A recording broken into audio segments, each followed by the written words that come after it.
السلام علیکم ورحمۃ اللہ وبرکاتہ۔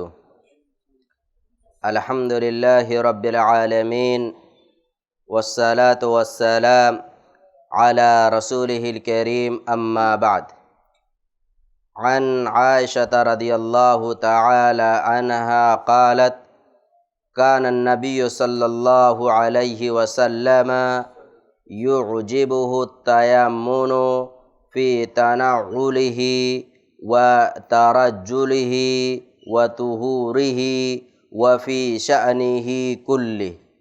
صحیح بخاری حدیث نمبر 166۔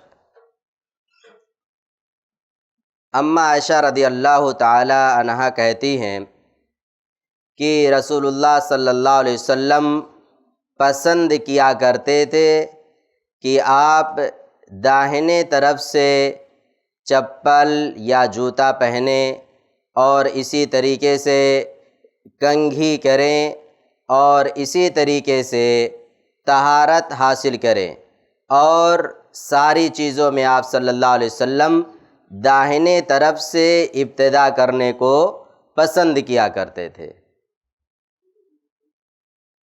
اللہ کے رسول صلی اللہ علیہ وسلم کی اس حدیث سے علماء نے ایک اصول ذکر کیا ہے، قاعدہ ذکر کیا ہے، اور وہ یہ ہے کہ ہم تمام لوگوں کو رسول اکرم صلی اللہ علیہ وسلم کی اقتداء اور پیروی کرتے ہوئے ہر وہ کام جو کام قابل تکریم مانا جاتا ہے اور اس کام کو ہمارے سماج اور معاشرے میں بہتر اور اچھا تصور کیا جاتا ہے، یعنی قابل تکریم کا مطلب سمجھ لیں اچھا سمجھا جاتا ہو اسے، تو ان تمام کاموں کی شروعات اور ابتدا داہنے طرف سے کرنی چاہیے۔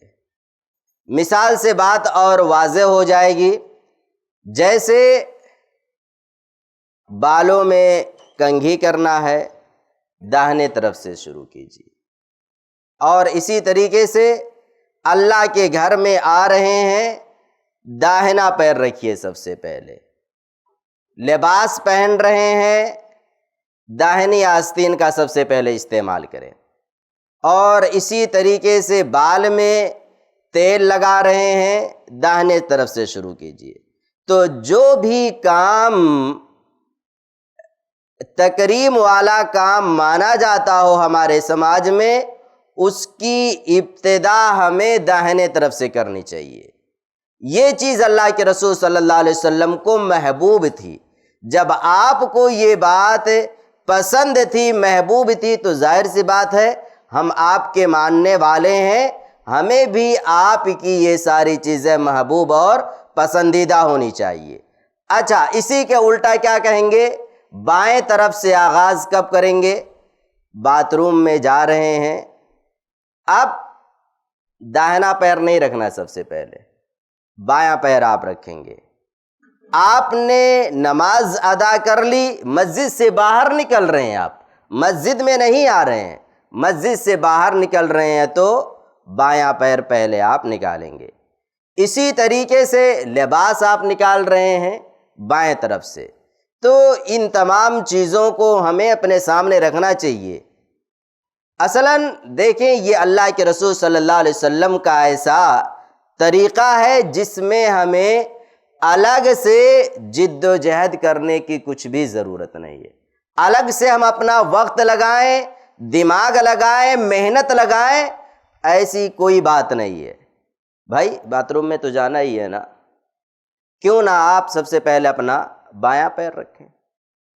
باتھ روم سے نکل رہے ہیں، داہنا پیر نکال لیجئے۔ مسجد کے اندر آ رہے ہیں، پہلے داہنا پیر رکھ دیجئے۔ باہر نکل رہے ہیں، بایاں پیر نکال لیجئے۔ تو اس طریقے سے اگر ہم کریں گے تو اللہ کے رسول صلی اللہ علیہ وسلم کو جو چیز محبوب تھی وہی چیز ہم بھی کریں گے، تو انشاءاللہ اس پر ہمیں اجر اور ثواب ملے گا۔ لیکن ہمارے لیے مشکل یہ ہے کہ جو ذات جو شخصیت ہمارے لیے زندگی کے ہر موڑ پر اسوہ اور آئیڈیل ہونی چاہیے، ہم اسے اپنا اسوہ نہیں مانتے، ہم اسے اپنا اسوہ نہیں مانتے ہیں۔ ابھی کرکٹ کا کھلاڑی ہے، کوئی ہیرو ہے، ٹی شرٹ پہن لے، اس پر گنتی لکھ دے 4 5 6، لال ٹی شرٹ پہن لے، ہرا ٹی شرٹ پہن لے، جوتا پہن لے الگ اسٹائل کا، بال الگ اسٹائل میں رکھ لے۔ ابھی دیکھیں نوجوانوں کو، آپ دیکھیں ابھی رات میں اس نے یہ اسٹائل لانچ کیا، صبح میں دیکھیں گے تو سب نظر آئیں گے معاشرے میں۔ مطلب اللہ کے رسول کی سیرت میں اور آپ کی ذات کو آئیڈیل بنانے میں ہمارے لیے خیر ہی خیر ہے، رحمت ہی رحمت ہے، ثواب ہی ثواب ہے، اس کو ہم لوگ اسوہ نہیں بناتے۔ وہ چیز ہمیں محبوب نہیں ہے جو چیز رسول اکرم صلی اللہ علیہ وسلم کو محبوب تھی، بلکہ ہمیں کیا محبوب ہے؟ جو کسی کھلاڑی کی چاہت ہے، پسند ہے، چوائس ہے، وہی آج ہمارے معاشرہ کا نوجوان بھی چوائس کر لیتا ہے۔ کتنوں کو دیکھا نوجوان آتے ہیں نماز پڑھنے کے لیے، نوجوانوں کو دیکھا، خصوصاً نوجوان آتے، کیا لکھ رکھا ہے ٹی شرٹ پہ؟ کھلاڑی کا نام لکھ رکھا ہے، ہندو ہے کھلاڑی۔ عجیب تماشا ہے بھائی۔ اللہ کے رسول کو اسوہ بناؤ، آپ کا لباس کیسے ہوتا تھا اس طریقے سے لباس پہنو۔ کوئی کھلاڑی ہے، اب کھیل رہا ہے، کامیاب ہو گیا، آپ ٹی شرٹ پہن کر اس پہ نام لکھ کر آ رہے فلاں کھلاڑی کا۔ اللہ کے گھر میں آ رہے ہو، نماز ادا کرو گے، اللہ سے گفتگو کرو گے، کیوں ایسے لوگوں کو اپنا اسوہ بناتے ہو جن لوگوں پر اللہ رب العالمین کی لعنت نازل ہوتی رہتی ہے؟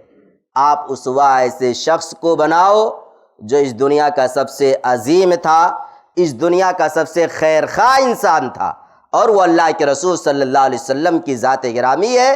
اما عائشہ کی یہ روایت ہمیں یہ پیغام دیتی ہے کہ جو چیز نبی کو محبوب تھی، پسندیدہ تھی، ہمیں بھی وہ چیز محبوب اور پسندیدہ ہونی چاہیے۔